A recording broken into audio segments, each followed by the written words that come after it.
What's up, guys, and welcome back to episode 2 of Beyond Talks. As always, I'm joined by co-owner and executive of the Director company. Steven Mannino. There you go. Yeah, he wanted that so bad. Also what? Producer Jeffrey, right? And also, you have one more title. What's the last one? The casting director.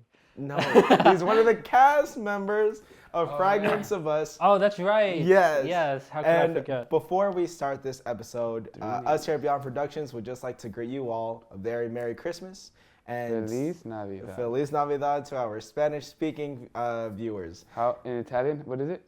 I don't know. Damn. I think it's like Feliz Navidad. I hope that they zoom into us and we looked at each other and said, "Damn, that was so insane." Anyway, Damn. we would I just can look it up. go. No. Hey Siri. Oh God. Oh man. I was waiting. Anyway, we just want to let you guys know that you guys are in for a very special treat because as we are working on pre-production of our feature film, we thought it would be nice to take one whole episode and just talk about the story as a whole to get you guys a little more pumped up and excited for when this film comes out, hopefully in sometime 2026. So, 2026. yeah, I will leave it up to these guys. 2025 because it's odd. No, because we won't be out next year. Okay. That's why. I'm going to leave it up to these guys. Me and these two gentlemen sitting beside me have very different parts in the film or the pre-production process. So I would just like to give them the floor to ask any questions. For this movie, what is so different from other movies that you've seen? Well, same story word-wise, but how is it different? How are you gonna make it different, or how are we gonna make it different? So it's Wait, different from what? any other movie that's about this. That's similar to our story. Okay. Well, for starters, it's funny you bring that up because me and Steven had a conversation off camera about it, and I saw this film, this very popular film, especially now. It Ends With Us. Just like in any argument, lawsuit-wise or anything like that, there's always two sides to a story. And I think with other films that kind of circulate this same, I guess, genre or situation, they try to tell both sides. And a lot of the time it doesn't really work because you really have to think about each character in that situation, and it might take away from some big important scene, some big important line that could have happened if it wouldn't have contradicted with the other side. Now, I'm also a very strong believer that, everybody's entitled to freedom of speech, and nobody should be scared to share anything that they would like if they feel alone or anything like that. So I think the way that we're going to make this different is we're focusing on one of the characters that went through something very traumatic. Now, I'm not saying that just because we're focused on this character who's gone through this, that the other person, on the other hand, wasn't going through something tough for them. So for the people out there that may need to see this film, at least they know now if they watch this video that we're not discluding the other person. And we're just trying to focus on one aspect of a character's perspective on the story. So, and we're gonna spend more time discussing it. I think that's one of the bigger parts too. Well, for those who have seen the movie It Ends With Us, that's part of the inspiration for our film. Okay, why don't you give me your perspective on the movie? Go ahead. I want to say I may be a little biased because I read the book first, right? And obviously with a book, it can be as long or as short as you want it to. I think the author, Colleen Hoover, has a very specific way of writing. Someone very special to me brought it to my attention. They told me that it was like a men's guide to how to be a man or something like that. It was like their main book, and they were talking about Atlas in the movie. That's why they say a men's guide, right? And when I read it, I was like, I used to love to read. But when I opened that book, I couldn't put it down. I think the only time I put it down is when I kind of connected with the story a little more. I related to it a little more. That's the only time. But I never put the book down because the story got too boring. I was like, I can get some good sleep. You know, like there would be days where I would fall asleep with the book on my lap and get kind of mad that because I fell asleep while reading, I don't know what page I left off on. But my thing is, after reading the book and seeing the film, I think they left out so many parts that they could have added in. So many good parts. And I think a reason for that is the same thing I told Jeffrey, is that, in my opinion at least, in my honest opinion, I think they try to play both sides. You know, like, this is his life and it's stressful and he's going through his own trauma. This guy referring to... Ryle. Okay. And then Lily is going through her own struggles. Her dad sorry, spoiler alert. Her dad dies in the beginning of the movie. It's not a spoiler if it's in the beginning of the movie. Well, for the people who haven't seen it, it's not in the trailer either, fine, Steven. Fine. But, you know, so like I said, everybody goes through their own trauma, but I think for how long they were working on this film, it could have been better, if I'm being honest. I remember our conversations, and why I think our movie will really be different is because every time Steven would tell me, we're almost done, the one question that he would come back to is, do we focus on the abuse enough? And I think that should have been a question they asked in, like, the writer's room. We're saying that word? Yeah, we said it in Ali's podcast. Oh. Okay. Yeah. You know, so I think because we're really trying to bring in our audience in a comfortable way, you know, like to this kind of side of filmography and cinematography, or, you know, cinema, that we're really trying to take the time to make sure we're doing it right. Filmography. Is that a word? Yeah. Filmography. Oh, okay. I thought you just added autography to it, and I was like, that's funny. Oh, man. But, you know, Wait a minute. So you're saying, okay, just judge the movie. Don't even think about that it was adapted from a book. The movie itself, what'd you think? 1 out of 5. 5 being the highest, obviously 1 being the lowest. I think my harshest review would have to be like a 2.5 at most, just because the abuse scenes in that movie, I think there was only like one time that it was shown, like, I guess inside the movie in real time, and it wasn't like a flashback. That was a scene used while telling a story. But, and even then, like, that's not even the biggest thing that, you know, abuse victims go through. Like, that could happen to me or Jeffrey. The way that scene played out, how they, you know, did that shot or filmed that scene, that could happen to anybody, you know. But I think when you're going to take on the challenge anyway, you might as well go all the way, especially with the cast they had, you know. I don't think anybody would have had any bad thing to say about it unless, like, you know, maybe they overdid it, or maybe you know, somebody in the movie says, oh, you're being dramatic, then maybe, you know. But I think with us taking this risk, and that's why I tell you, like, I would tell you if it wasn't enough, because if we're making a movie about abuse and the abuse is like a quarter part of the movie, then I wouldn't make it at all. Since we're on that topic, I haven't watched the movie if you guys haven't noticed. That's why I've been so quiet. But you think our abuse scenes will be way better than the ones in the movie? There's some physical abuse. There's also mental abuse. Yes. Well, that's why we're both showing both, Yeah. right? So do you guys think our abuse scenes, mental and physically, will be better than the movies? Well, you know what? We can answer that question once we talk about it more. Okay, within the movie, it ends with us. Blake Lively's character says that she's an unreliable narrator. And throughout the scenes of abuse, it's from the audience's perspective that it's all accidents. Yes. And spoiler alert, to the end of the movie, to almost the conclusion of the movie, she comes to the realization that she was actually getting abused and that she wasn't just experiencing accidents. Right. That's not a spoiler. It's another movie.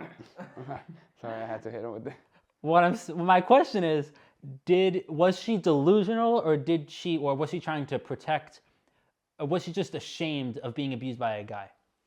And I love this question because it ties into our film, but I'll answer your question first. I think, especially through a female's perspective, based off a lot of like, advice I get from my parents, women love men more than men, like usual men, like a good handful of them could ever love a woman. So a woman will always try to see the better in their significant other, especially if they're a male, right? Just generally. So in the film, when Blake Lively's character gets abused, I don't think she's delusional, because they don't play her as like a ditzy character. But I think that yes, in better terms, yes, because she doesn't want to think that the person that she clicked with so fast and that she, I guess you could say, almost fell in love with so fast, could ever do something like that because of how he presents himself. Yes, Justin Baldoni's character is a very macho build guy, especially in certain scenes. You can definitely tell he has a good physique. So, but he doesn't play that generic, cliche, tough guy act. When they first meet, he's on the rooftop. He's just sitting out there. I'm sorry, that's Blake Lively's character. His character comes in like screaming. And he kicks the chair. Yeah, he kicks the chair. But the second a female presence, comes into frame and gets close to him, he puts on this different persona. Yes, he puts on a different thing. Now, is he a good manipulator? Is he a good man to know to never hit a woman on purpose? Now, I think a lot of people will, especially in relationships like that, try to figure out, see it from both sides. Like, was I really in the way? Could this have been prevented if I said anything else? So, like you said before, I think, to use in a better sense, in denial would be the best term, because she loved this guy so much that it took her the whole, like, timeline of the movie to just realize, oh yeah, no, these aren't accidents. So she knew they weren't accidents, but her mind was telling her otherwise? I think it took her to the end to actually realize they were not accidents. But I think in the time that it actually happened, she wanted to see it as an accident. And I think she actually believed that. And that's why she was delusional. I'm going to go off what you said. She's an unreliable narrator. Unreliable she literally narrator. says that directly in the movie. That's her line. Mm-hmm. Okay. It's hard. It's hard to explain because... It's hard to interpret. It is, because it's... From me, it just sounds like she finally came to the truth and that she remembers, oh, these aren't accidents. This actually happened. This guy's actually abusing me. And because she seemed so convincing in the film that he was completely innocent the entire time. Mm-hmm. And because we're following her perspective, we believe it as the audience. So, I'm speechless. I don't know what to make of it. I think the speechless. Right. I think the thing is, didn't even take him out to dinner. Exactly. Let them speechless. Sorry, Steven. But look, I see it this way, and I say I love this question because you asked me this question a lot in the process of writing the script itself. You asked me, you're a man, and I'm not. I'll tell you that right now. And I'll be honest, if anybody's going to make me a man, it's this guy, and I'll tell you why later. But... I'm sorry. Not that way, you dirty girls and boys. Whenever like little kids, girls and whenever no way.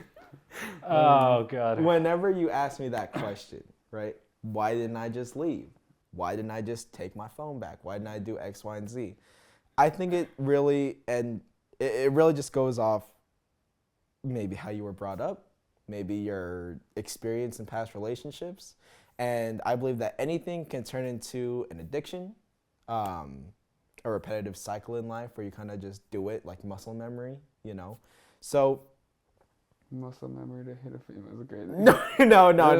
That's wild. No, what I was saying is, shut up. That's crazy. I think what I was trying to say is, all my relationships before this specific person weren't the best, right? And I think just like when you go in for a job interview, they always say first impressions matter, right? So if my first impression of a relationship was bad, and the second one was maybe a little worse, and then the third one, the fourth one, and so on and so forth, they were continuous, they were repetitive, right?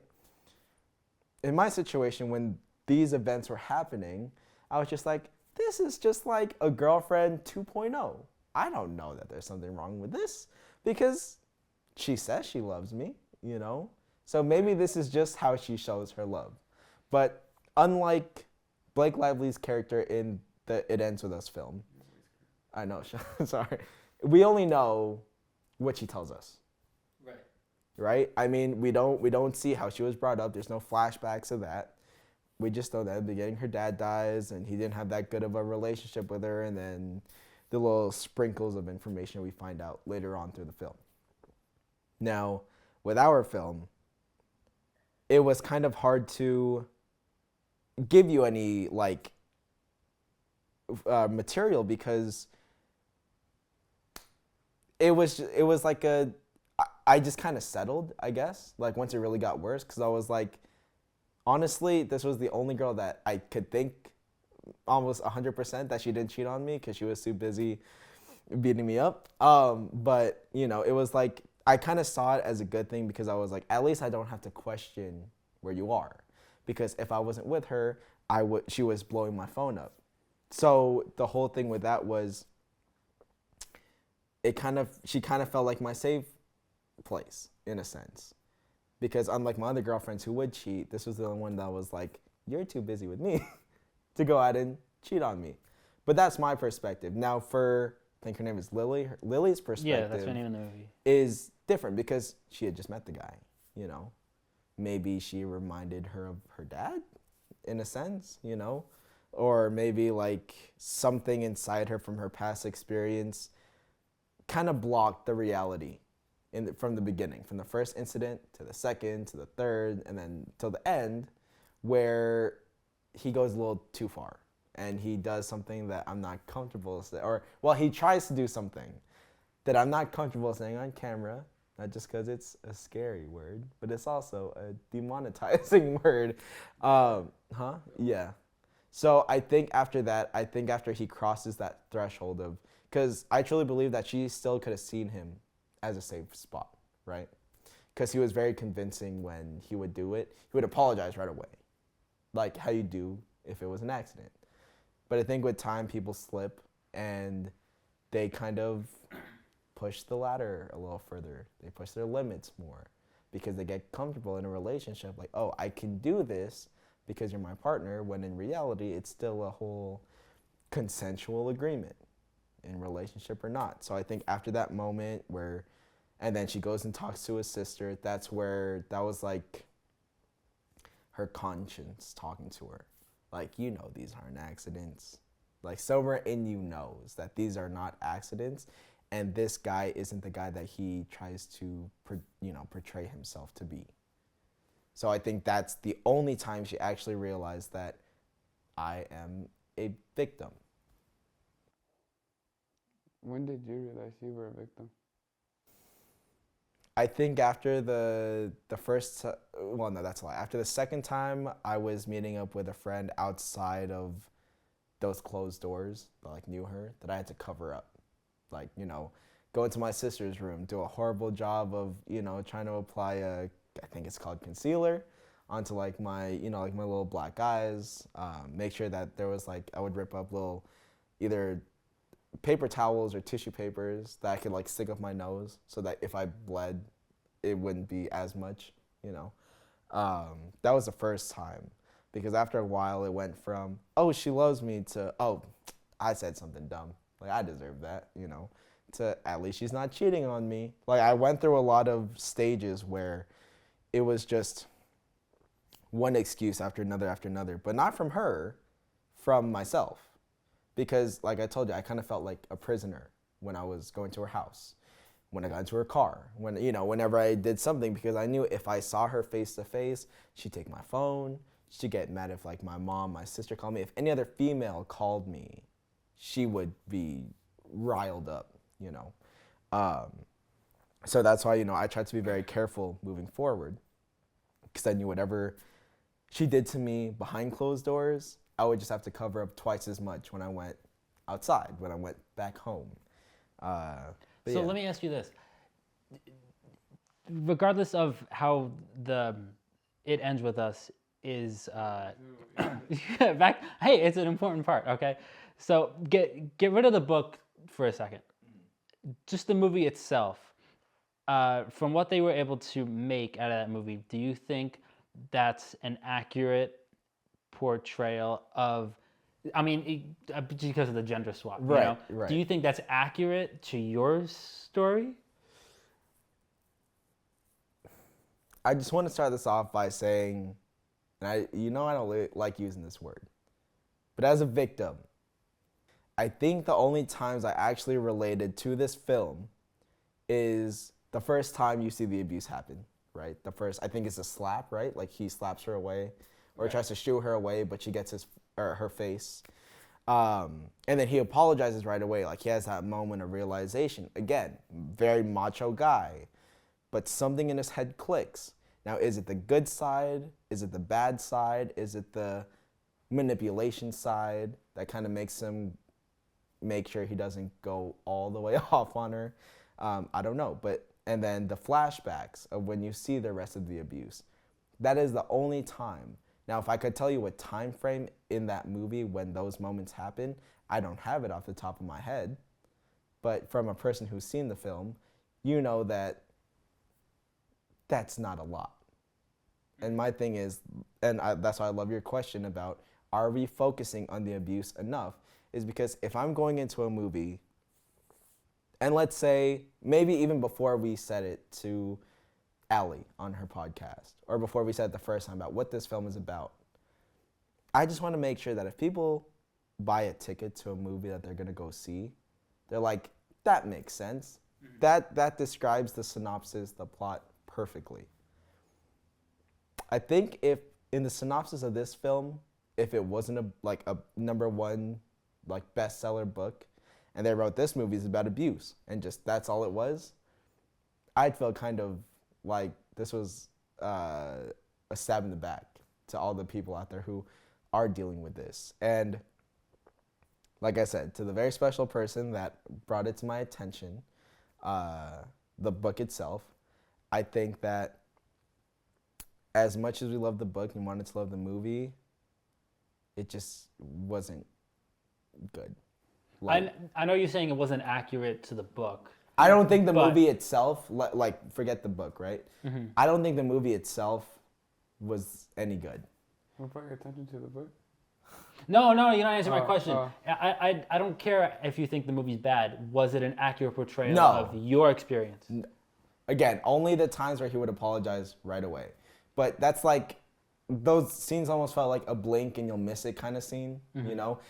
And then they're just back to the whole love triangle between Atlas and Lily and Ryle. I know, yes, that's another big part of the movie or the story itself, because that's kind of what causes it to happen afterwards, after the accident. So if you're saying for the most part, yes, it was accurate. Definitely not. Oh. Like I said, I think there's like a good cultivated amount of time, maybe 5 to 6 minutes tops.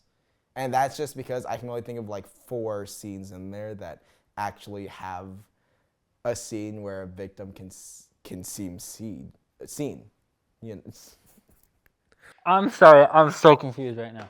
So you didn't think it was accurate to your experience? I don't know how else I can. I don't. I want a yes or no. No. No. Okay. You say no, but there is a couple parts that he did see in the movie that he could say, oh. So the parts where Blake Lively fainted and then he portrayed it as an accident. Yes. That actually happened to you sometimes. Yeah. Sometimes. But I think that if you're going to make a movie about a situation like that, it shouldn't just be like a side dish you order with an entree, you know, because that's all it felt like to me. Right. Big bag mom. Right. Okay. You hungry?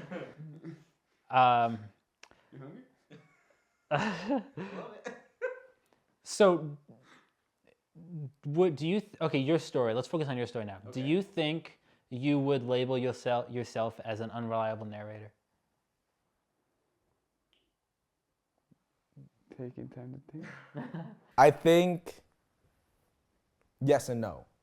Like, if you were in my life when it first started, Yeah, if I didn't cover something up well enough and you caught it, like, oh, you have a cut on your lip. Where's that from? If you were that type of person to ask, I'd give you a bullshit story. Like, oh man, like. Okay, but you know how you got the cut on your lip. You're just covering for her. You know how it actually happened, as opposed to the Blake Lively character is being delusional. Right. I think. Right. No, I get what you're saying. Okay. But the way that I would say it is, like, if I were to, let's say, cover, right? Like, if I knew I was covering for her, I would obviously say it as a cover. But in the beginning, when the abuse first started happening, the situations could be seen as accidental, right? Right. If we were moving a picture frame, let's say, a big picture frame, and her hand slips, or let's say my hand slips, and I get hit on the corner, of the picture, and I have like a little like mark on my face. That's an accident, right? But if I told that same story, like, oh, either she dropped one side and it fell on my face, but it's like the whole size of my face. That's like, how heavy or how big was this picture frame to where it leaves that big of a mark, Because like a scratch is an accident. Maybe even like a bigger scrape on the knee could be an accident. But a stab wound through the hand is a lot harder to explain as an accident, So you weren't in denial, you were just pretending. I think yes, but I don't think I was that good of an actor, so... Right. Yeah. It was pretty hard to convince your friend. Exactly, yeah. Okay. Yeah, no, I think definitely around that time I was, but... I have a question. Yeah. So, since you went through the abuse, you can answer too if you want, but do you ever think whoever gets hit first has the right to hit back, male or female? So let's say a male hits a female, do they have the right to hit the male back? And if a male gets hit, do they have the right to hit a female? My general answer is violence is never good. But I can see in a situation, if you unfortunately find yourself in one, I believe the way that you use the word self-defense is a lot. Like, again, let's say you go to a club. You know what kind of environment you're going to be in. Some of them are big, some of them are small. But no matter the size, it's always so crowded to where you have to genuinely push through people. Now, if you're at a club and some girl walks by and you're trying to push through, let's say go to the bathroom, and she's dancing and she's swinging her arms around, and you get slapped in the face by that girl who's under the influence, loose with her body, right? I don't think you should be like, oh, like, did you just hit me? And then, like, sock her in the face. No, but what I'm saying. Yeah, but what I'm saying is if you got into a fight, right? Let's say after you spill your drink on me, fuck you, and a girl slaps you. Yeah.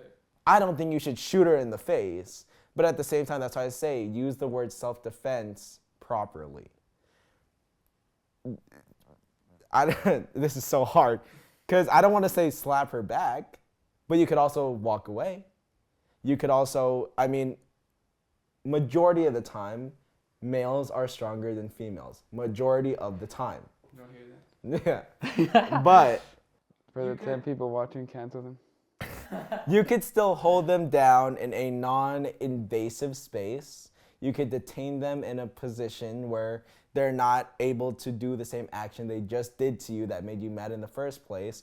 But unfortunately, if this girl, and you find yourself, if this girl is stronger than you to where you think genuinely as a person you need to fight back physically, then okay, but don't just go around walking around and punching people in the face just to say, well, equal rights.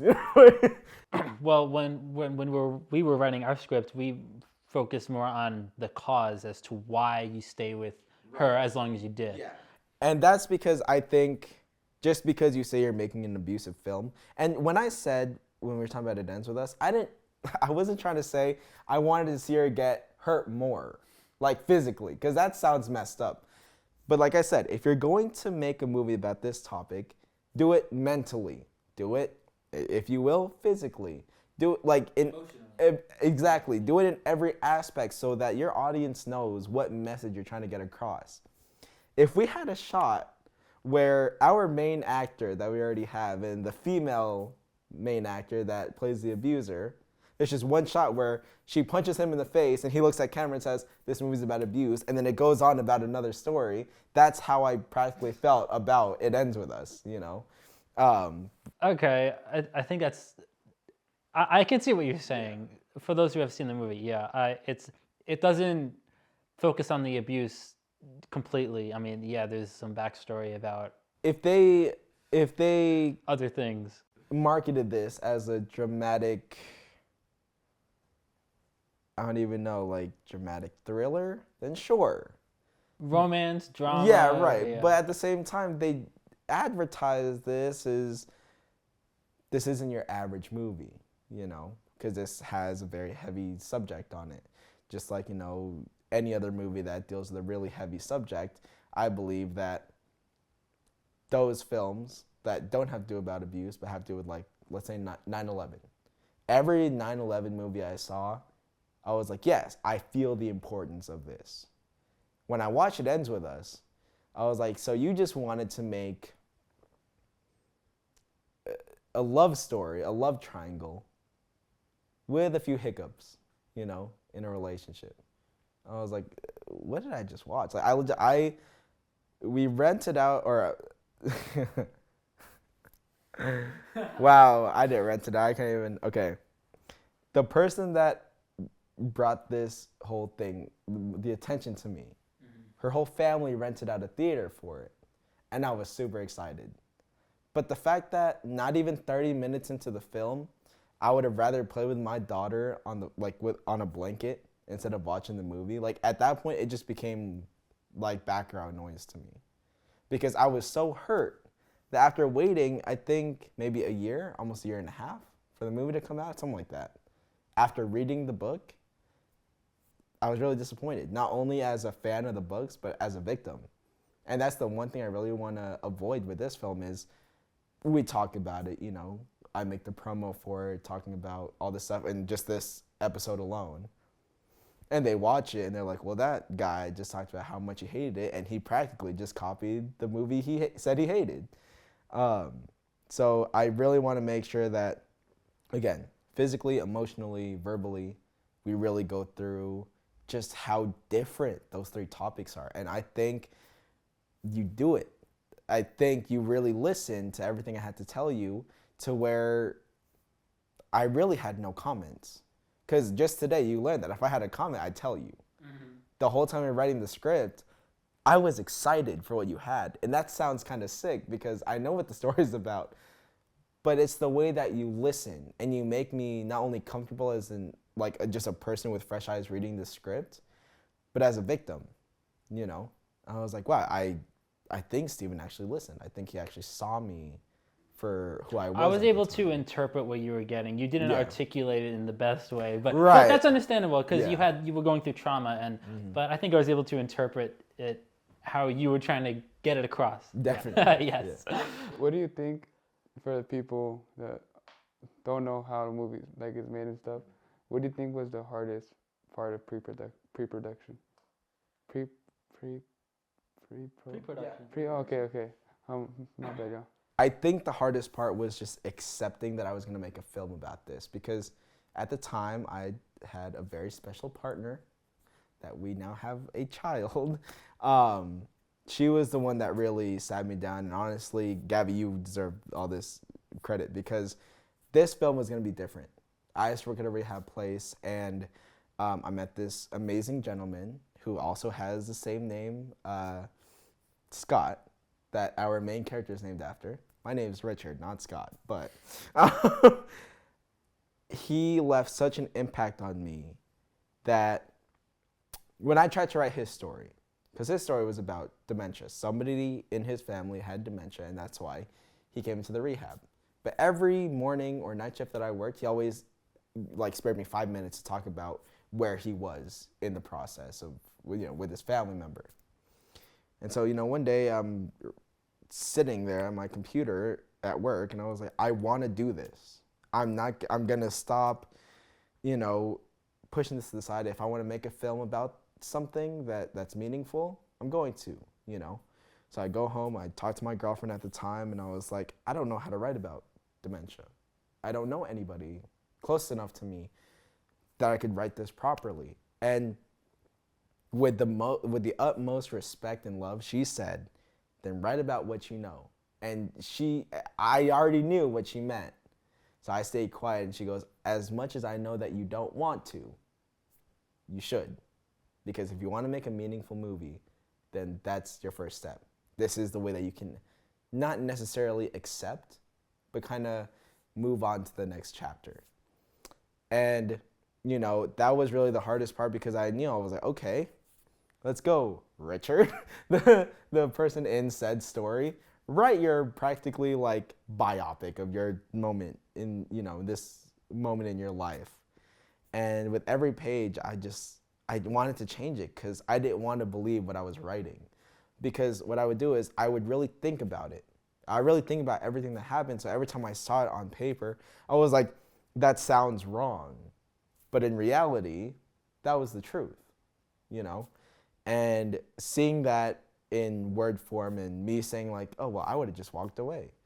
Okay, then if I can tell myself that now, why can't I tell myself that back then?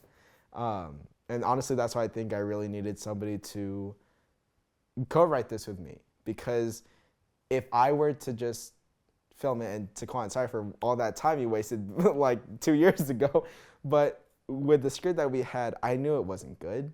I think I was just happy that it was done. And I think the quicker we get through with this project, the quicker it's going to help me get over it.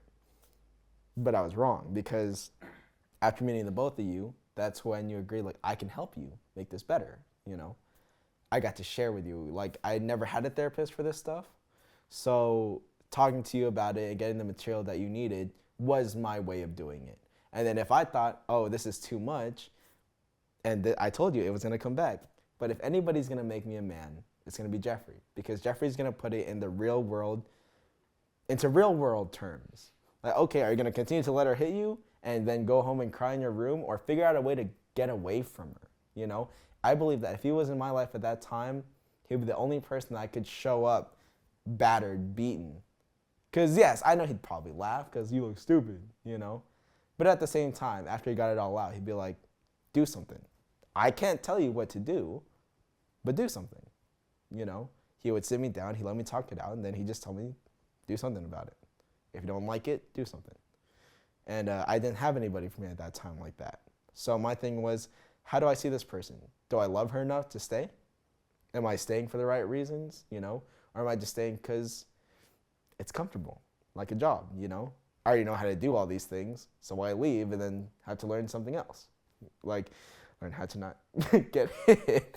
So, pre-production and starting this off by myself was definitely the hardest. And for post-production, when we get there, I mean, we're already kind of there. What do you think is going to be the hardest about post-production? I think just seeing, because it's majority of the time it's me and Steven in the editing room. So obviously during filming, I'm gonna be excited, like, oh my God, we're doing it. After all these years, we're doing it. But then I'm left with the harsh reality of, okay, here's like a reenactment of moments in your life that you wanna forget about. And now make sure it looks great, you know? And it took me and Steven 3 days to edit the last video, our first video that we did. So I can only imagine how we're gonna sit together and edit all these raw clips of, you know, obviously the shots and the takes that we had on set, and then bring it back to my place, his place, and just have to watch it. And I think that's gonna be the hardest part throughout this whole process, because I have to tell Steven that's not how it happened. And I think like I'm gonna go through so many emotions of like anger and sadness and regret and hatred, like, and just a lot. And if he doesn't get it right, I don't want him to get up and leave because I'm too much. But at the same time, I think that if I didn't do that when I was talking to you while we were writing the script, I think it might be a little less like that now, because when I watch it, it's not gonna be me. It's gonna be Lance. So it's not like I can picture my face on, you know, Lance's face. Yeah, although it's going to be more devastating for you because of the character you're playing. Yes, it is. Okay. Kind of ironic. Yeah, huh? it is, and I like that Steven brought that up because the character I'm playing now in this film is now my abuser's fiance. Your role in the film, you have one of the minor parts, but a significant part because it has a lot to do with why you stuck with Haley. That's the character's name in the film. Why you stuck with her for so long, and it's just ironic that that's the character you decided to play. But I also think it's might be healthy for you to understand the contradicting emotions. Does that make sense? Definitely, and I like that you use contradicting because the character that I'm playing in this film is very much that. Well, from my real self to then my character in this movie, because everything I just said so far, I'm going to be contradicting by playing this character, and it's just the funniest turn of events, you know. Empathy. Right, exactly. Have empathy. It's insane, but yeah, I mean, you know, it is what it is. Yeah, Oh, sorry. no, go. You go. It's based on his true story. Obviously, there are some things that are tweaked to make it more cinematic. And to make it And more maybe enjoyable to some watch, right? Maybe some slight exaggerations, Yes. but for the most part, it's pretty Definitely accurate. a little more than slight in some scenes. How long did it take you to come up with Fragments of Us, or what other titles did you have before Fragments of Us? So it took me a while because when I met Taquan almost 3 years ago, the title I had was Secret because my way of doing it was gonna be hide it from not only the characters but from the audience as well about to what the hell this movie is about. And then after meeting you guys and getting further on, you know, along in the process, I don't know, it just didn't feel as strong as I wanted it to because the secret was kind of already gone, at least for the audience, right? But just something about it, like Secret, you know, it sounded really good in the beginning, but you know, I honestly really could not figure out another title.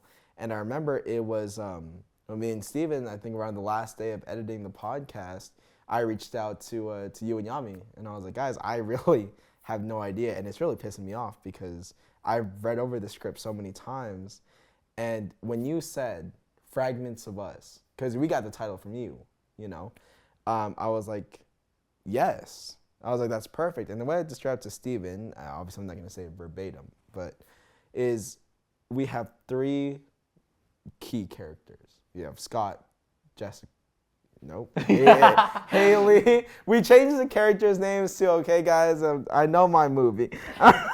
Haley and Grace. Yes. They're each fragments of the same story. And that was already part of the title that Jeffrey gave me. And then they're in a love triangle, so it's them, you know, but to us it would be us, right?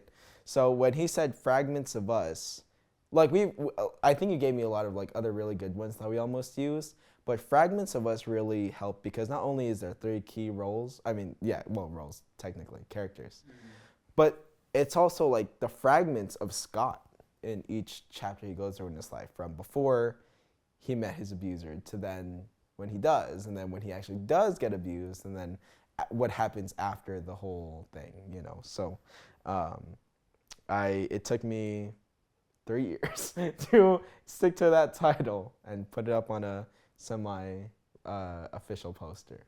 So I wish I could tell you guys why I chose the title. All I know is that I did look up, I think I was looking up just different words for like about love, or just like love movies and stuff like that, and Fragments came up, and I was like, oh, let me read the vocabulary from it. I didn't want to get like send you guys a title and be like, I don't even know what the word means.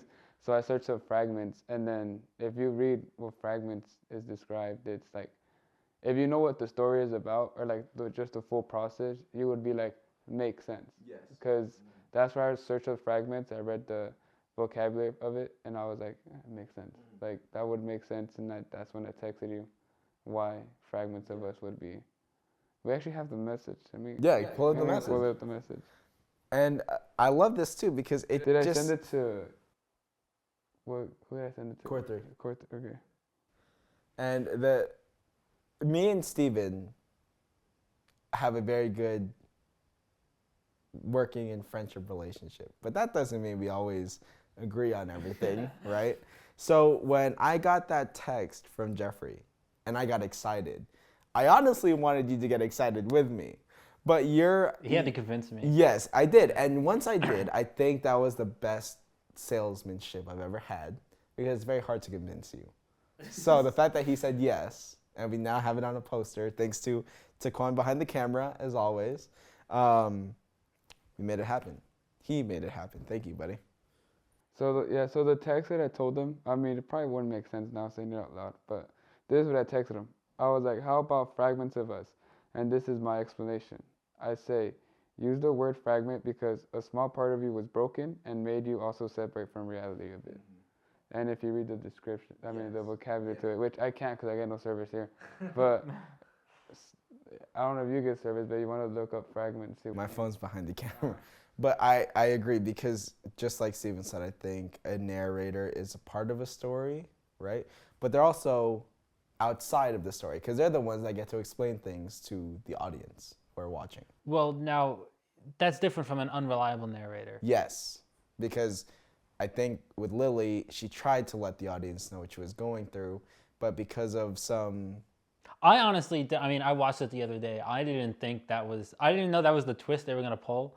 Really? I mean, okay, I'm sorry. If you didn't read the book, then yes. I didn't read the book, but I didn't realize how significant that line, she said, I'm an unreliable narrator. Oh, yeah. It's not the best, I admit, it's not the best line to say, right? Yeah. Because it's just so cliche to throw it out there. Yeah, and honestly, I don't know if you guys watch Screen Rant on YouTube, but Sometimes. the pitch meetings, one of their, and again, it's not verbatim, but they were like, oh, so it doesn't have to make sense because we already explained that she's an unreliable narrator. Right. So if something in the movie doesn't make sense, oh, that was their intention all along. That was their intention. It's called lazy writing. Mm-hmm.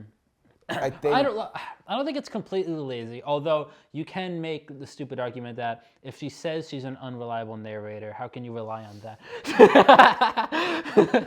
That definitely caught me off guard. Sorry, can you ask your question again? No, I think I answered it. Oh, okay, perfect. Oh my gosh. My biggest thing was, and I think I told you this already, but actually, yes. Now that you think about it, it's just a bit incoherent. If she is an unreliable narrator, then does she know she's an unreliable narrator if she says that about herself?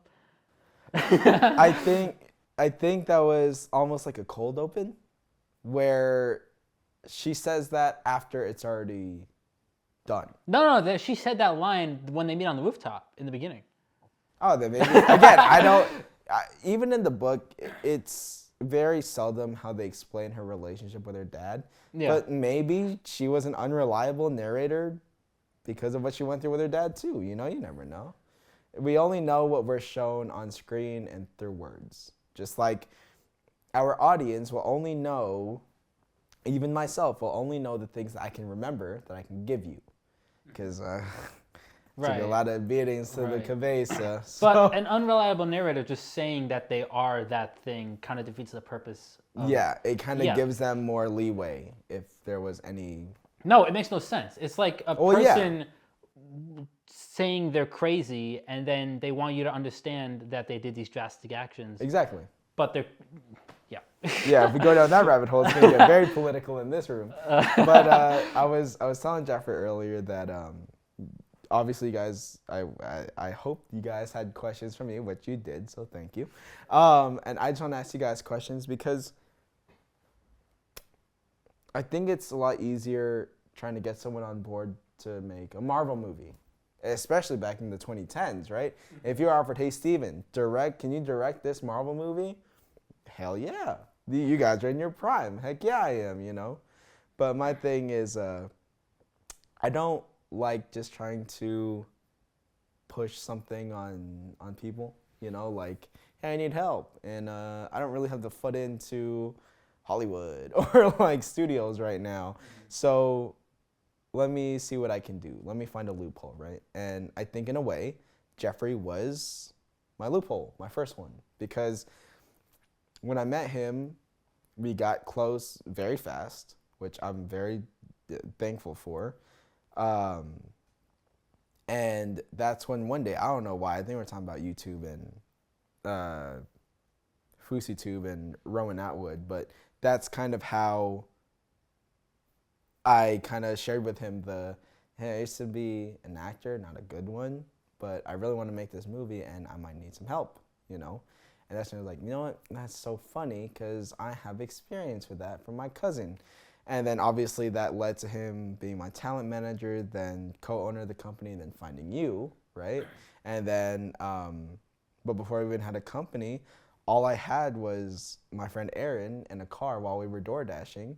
And the words he said to me, I'll never forget, he goes, I mean, I know a cinematographer if you ever need one. And he said, his name is Taquan Rogers. And I got in contact with Taquan, and he was really the first one to be like, I know you're excited, but you're rushing this.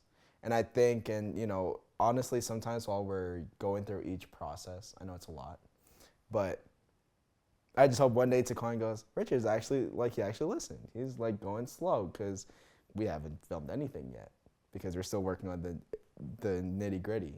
Speaking of the script, at any point, did you want to ask me, how could this be true? Because you asked me maybe once or twice, you know, like, how could a guy let this happen to himself? You know, was there more moments where you were a little unsure of like, is this guy weak? Like, of course, like I would wanted to ask how, you know, how could you let this happen for so long? I mean, how long was it exactly? A couple of years? I believe 2.5 years. Yeah. I mean, it was kind of unbelievable. Yeah, but definitely. I mean, now that I mean, I guess I understood it once you gave me the whole story. And yeah, there were some fragments that you left out because of the times that you were unconscious and the accidents happened. Yes, definitely. Yeah. But for the most part, I mean, I think I understood. You were able to articulate it, you know, the best you could. Yeah. I mean, I tried. And bringing it back to behind the scenes, when he brought up the script, the writing room was cool to see because it would look like if you were just in a psychologist. You're right. In a psychologist. It's like a therapy session. Yeah. Steven was behind, like typing, while Richard just laid there every time. He would just lay there and just talk and just see. Now I'm like, I feel like I'm watching like a therapy session happen because but it was pretty cool because it's like it felt like it too. Not only did you were like, is this a therapy section? But you felt it like if it was a therapy section. So that's pretty sick. It was pretty sick, to be honest. But I have a question for Steven. As a director, I know that obviously we're not like a major studio, and I know that major studios don't take as much risks as they possibly can, you know, because they're scared of the press and the media and the backlash they might get from it.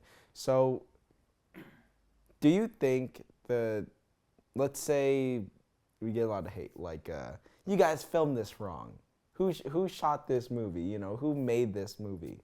Well, don't look at him. Like, who directed this film? Your name's going to be right under there, buddy. Yeah. And not only under the director's credit, but also as a writing credit. Do you think that you're worried of backlash just because we're a smaller production company compared to if we were a bigger one? Do you think that kind of relaxes you a little bit? Because it's like, this isn't the most career-threatening, like, you know, risk. I don't think why do you think it's career-threatening? Because let's say you're at a job, right? I mean, sure, it's controversial. Right, yeah. But that's good. That's what people want, you know? But what if you don't get anybody that says you did a good job? And then he's basically saying, how would you handle hate if you got? And do you think that you feel less about it because we're not as big as, let's say, Paramount Studios? No, I don't think that would be a factor. If I don't put in my best effort to a film, then I'm gonna live with that guilt or whatever you want to call it.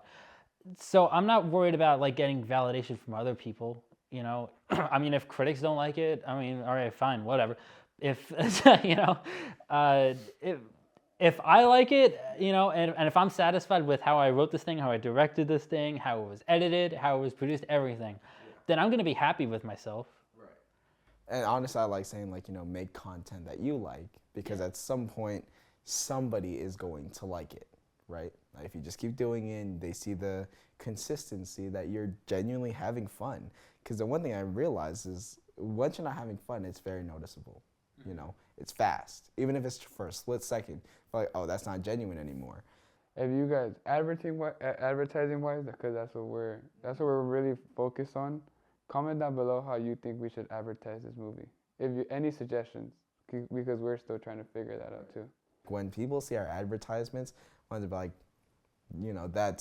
that's gonna be different. Not that it's gonna be like, obviously that's the goal, but to be award winning, but at least to gain enough traction in the biggest community, because obviously that's where we're from. That's where, or well, maybe not you, Steven, but that's where we want to. That's where we started our company. So if we can't reach out to our own community, I don't know how the hell we plan on reaching a global, wide span of people. But Film festivals. yeah, exactly. There you go. Film festivals. Jeffrey's question of the day. Oh no. Does No. pineapple go on pizza? Oh my god. All right, you heard it there. The last question is, does pineapple go on pizza? No, it doesn't. I say yes. No. Now that's up to you, viewers, to debate down below what you think the right answer is. But from all of us here at Beyond Productions, we just want to say Happy New Year, and we'll see you all in 2025. Thank you for coming back, and we'll see you in the next one. Peace out.